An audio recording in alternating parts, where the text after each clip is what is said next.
continue to follow that breaking news out of Yolo County, where that massive explosion at a fireworks facility sends debris flying, setting off a chain reaction of fire and more explosions.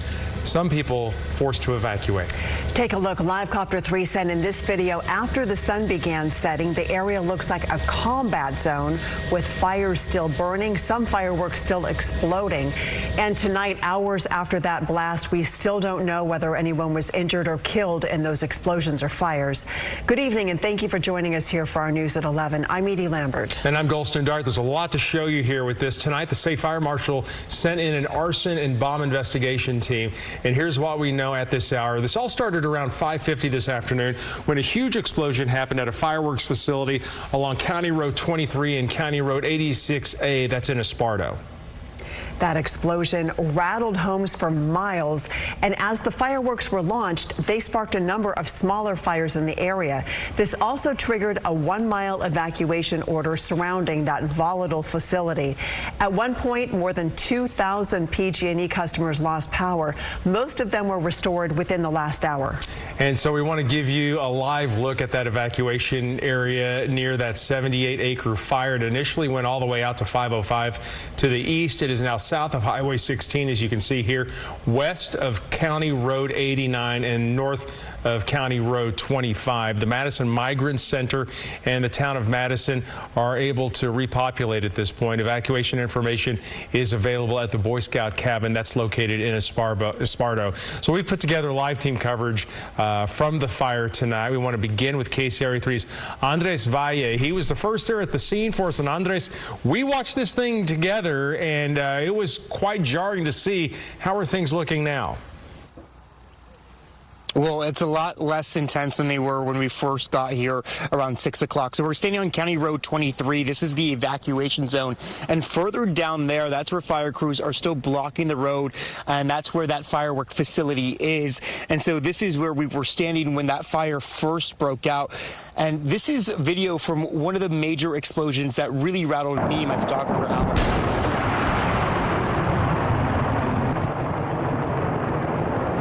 Yeah, so this was our vantage point when it happened. So me and my photographer, Alan, quickly ran behind our car to take cover. You can see the massive plumes of black smoke fill the air.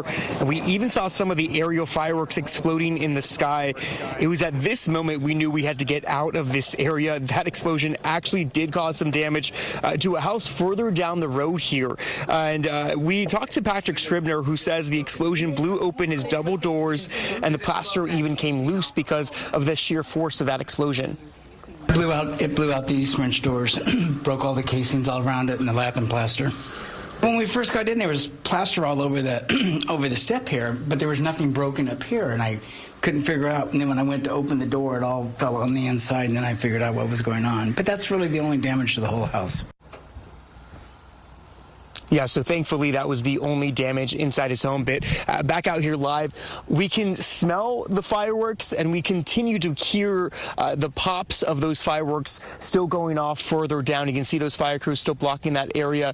It's hard to make it out right now. We don't see a lot of that flashing lights that we have seen maybe earlier in the evening. But let's bring you over to this area right here because those aerial fireworks cause a lot of spot fires in this agricultural area.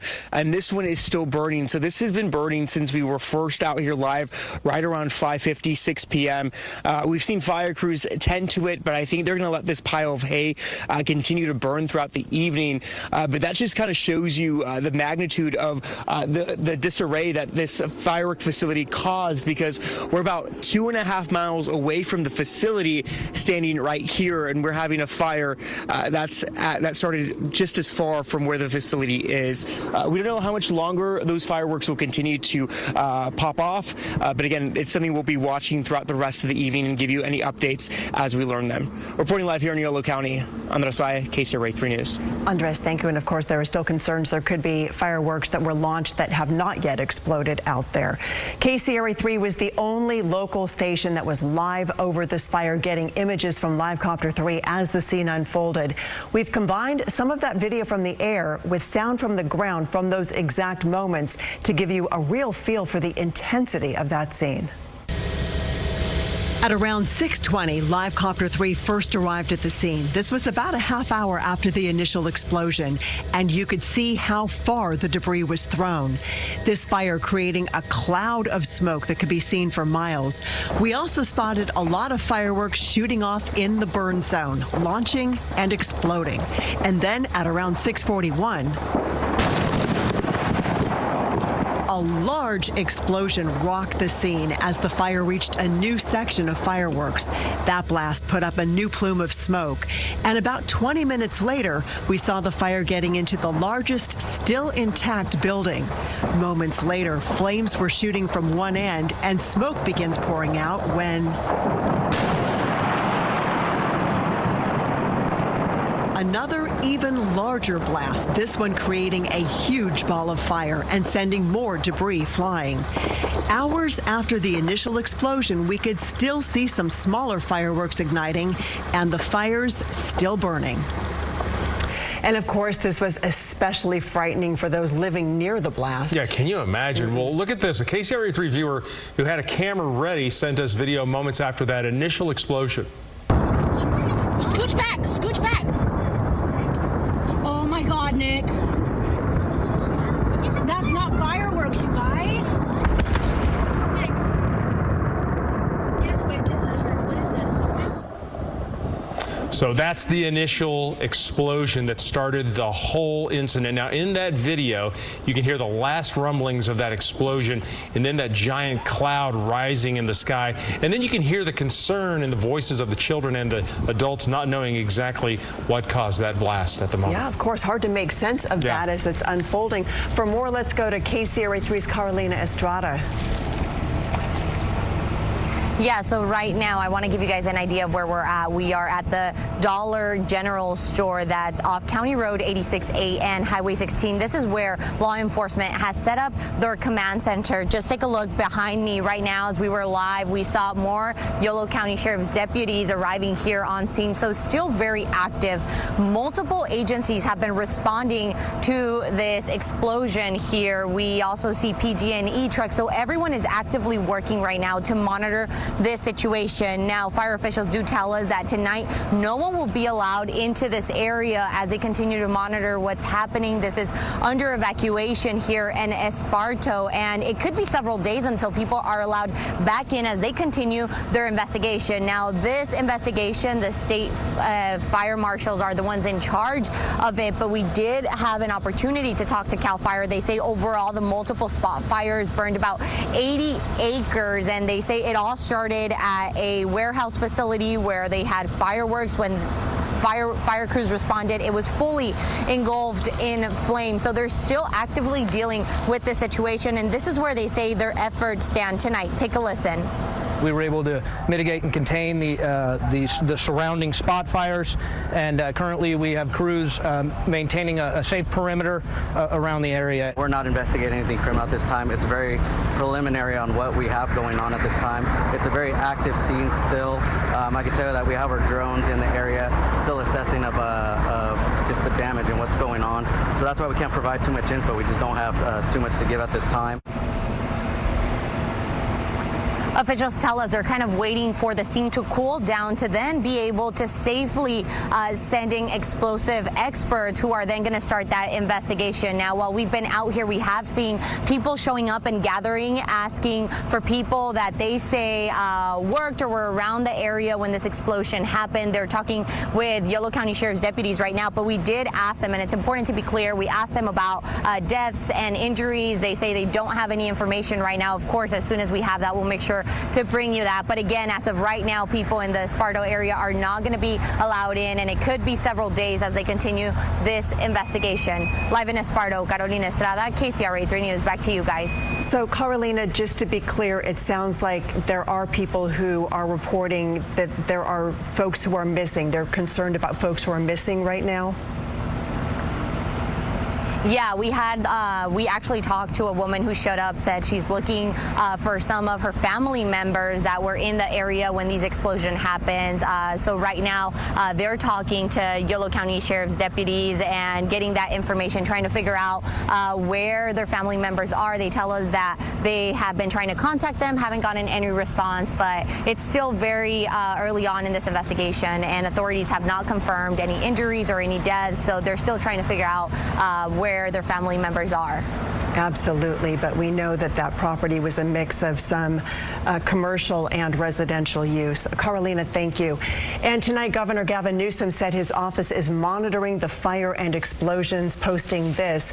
CAL FIRE and Cal OES have deployed air and ground resources. The state fire marshal has sent an arson and bomb investigation team and stands ready to provide additional support as needed. And there's this. We wanted to get some perspective on tonight's explosions for you. First, let's show you some satellite imagery here of the property before the explosion.